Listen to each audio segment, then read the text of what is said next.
Hi, I'm Stephen Mortimer, the director of Mario vs. Donkey Kong Tipping Stars. Having a hard time figuring out where to start or what to make? Well, we're going to run through how we made one of the Nintendo levels in the latest game of the Mario vs. Donkey Kong series.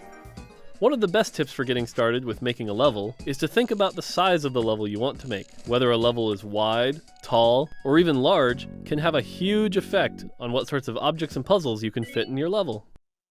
Thinking about a background first can also help you decide what types of items might fit in your levels. Having picked rolling hills as our background, we decided to theme this level with items that the player can find in World 1. Being a small level, we use Circus Kong, as it acts as an interesting way to send minis vertically. Unlike a pipe or a ladder, you can use Circus Kong to reach multiple different levels above it. We also decided to use red girders as our main interactive object. Which interactive objects you decide to use will greatly affect how a level is played. Here's another tip. Playtest things as you go. This helps make sure you don't create something that doesn't work the way you were intending. This can prevent you from having to redesign a large portion of your level to fix something that didn't work out later.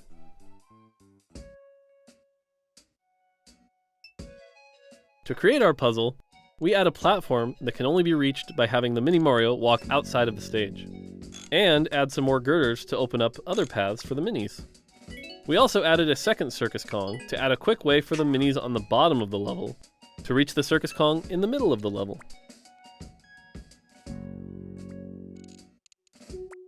Having decided what objects to use and a puzzle to focus on, we start to build a general layout in the level and start mapping out the paths through the level that the minis can take. Another tip, having one or two puzzle elements to focus on, and a set of objects you want to use, can make it easier to create a level, as it gives you something to work around and build the rest of the level with.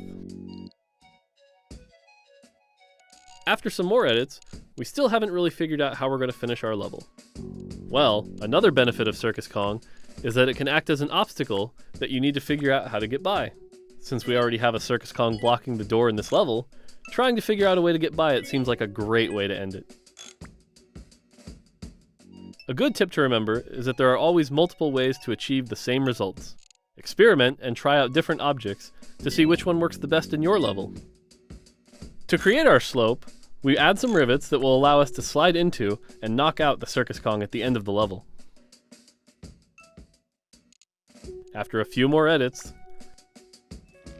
and another round of testing, it looks like we have a fully playable level.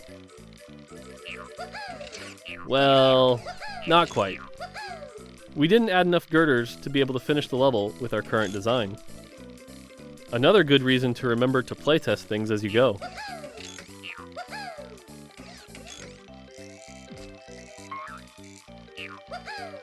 Retracing the same parts of the level over and over can be a bit repetitive. Try to find ways to shorten the paths that can eliminate that wait time.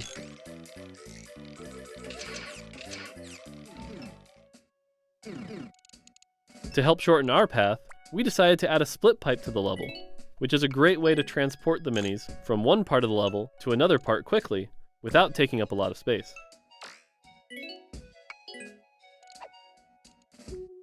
We also noticed that there wasn't anywhere to die in our level, so adding some spikes would add a little bit of pressure to players playing the level that wasn't there before.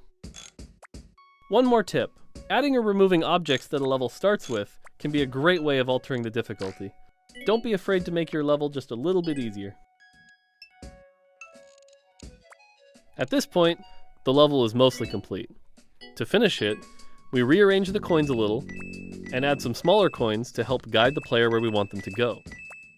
We also add a couple more red girders in the level where we want them to start, and make sure we have enough to complete the level. Because we don't want the level to be too difficult, we add more girders than are necessary to actually complete it. After we place our girders, we pick an image that will highlight our level in the community. Then we give it a quick rename, and it's time to play through our level to see how it turned out. You can try this puzzle and others like it in the game's community mode. You can also jump from Miiverse to the game by tapping on Start on a level post. Be sure to follow me on Miiverse to get the latest updates on new levels. We'll be releasing 2 new stages every week, so be sure to check them out. Now, it's your turn to make a level and upload it onto Miiverse. Get creative. We can't wait to see what you guys come up with.